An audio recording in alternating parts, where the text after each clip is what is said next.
Organizzazione Produttori Ortofrutticoli Veneto. Porta in tavola la salute. Siamo tornati nella cucina di Renato Maggiolo. Ciao. Buongiorno Renato. Ciao.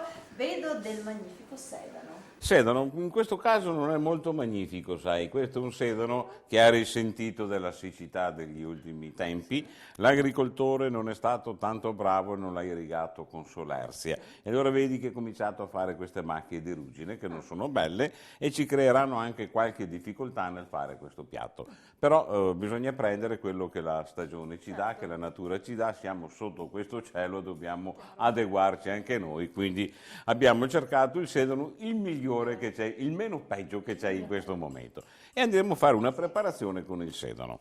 Allora vedi, intanto le foglie, abbiamo un sedano verde. Io dico che va bene, il sedano verde per tutti gli usi, non serve usare il sedano bianco che ha anche tanti fili, mentre il sedano verde ha meno fili. Allora se noi togliamo, vedi, il primo giro di foglie esterne, che sono quelle un pochettino più piccole, va benissimo per fare il brodo. E quindi ce lo teniamo per fare il brodo. Il secondo giro di foglie va benissimo per fare i ragù, per fare i brasati, per fare tutte le altre cose in cui si utilizza il sedano. E lo mettiamo qua e quando andremo a utilizzarlo lo faremo quello. Il cuore ce lo teniamo da mangiare crudo. E adesso vediamo come prepararlo. Allora, nel nostro lavello, sempre pieno d'acqua, allora, cerchiamo un po' di rifilare la radice del sedano, lo tagliamo a metà, sì, può essere adatto ai nostri usi. Allora adesso che vediamo come poterlo tagliare, tiriamo via le coste, cercando di lasciare un po' di radice in ogni costa. E lo andiamo a lavare, in questo caso molto bene. Deve essere lavato ad una, ma deve essere anche ben fregato, in modo tale di essere sicuri che non ci rimane neanche un po'. Questo, le foglie potrebbero disturbare, è meglio che le tiriamo via subito. Gliene lasciamo un po' perché il verde è anche bello e mi dà un senso di freschezza.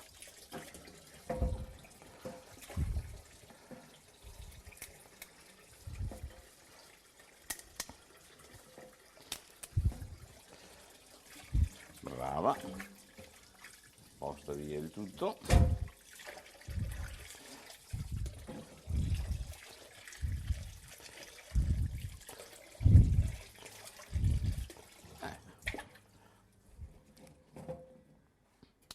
C'è rimasto ancora un po' di ruggine e ora la andiamo a grattare con il coltello e la tiriamo via. Deve essere anche di aspetto bello quel che si mangia. Un'altra lavata ed è perfetto, questo è a posto, anche qui c'è un attimo di ruggine e come vedi è andata via, questo è a posto, questi sono a posto.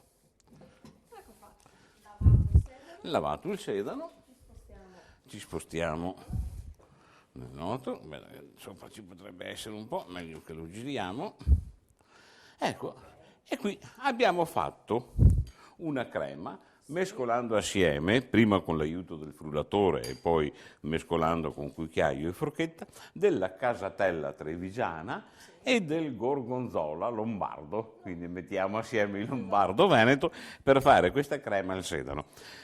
2/3 di casatella e 1/3 di gorgonzola, perché a meno che uno non gli piace un sapore più deciso, allora può fare metà e metà. Il gorgonzola sarebbe un gusto troppo deciso, che andrebbe anche ad uccidermi, a coprire il gusto del sedano, pur essendo molto aromatico. Ma anche questo è il piatto più semplice di questo mondo, quindi con questa crema di formaggio che noi abbiamo fatto, cerchiamo di riempire l'incavo naturale del sedano, andando fin quasi in fondo. Quindi con un po' di pazienza,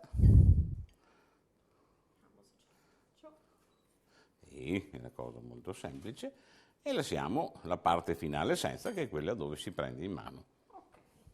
Anche questo è decisamente un piatto estivo, può servire da antipasto, può servire da rompidigiuno tra un pasto e quell'altro, può benissimo andare anche alla sera quando inviti gli amici dopo cena, tanto è per Con bere. la merenda, se vogliamo. Può essere una merenda. Ecco. Bene.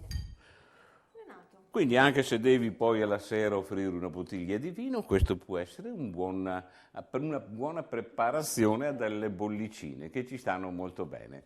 Grazie Un Renato. prosecco trevigiano, ma va bene anche un Franciacorta. Grazie Renato. Prego.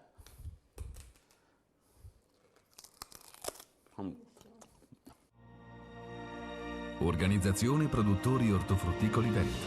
Porta in tavola la salute.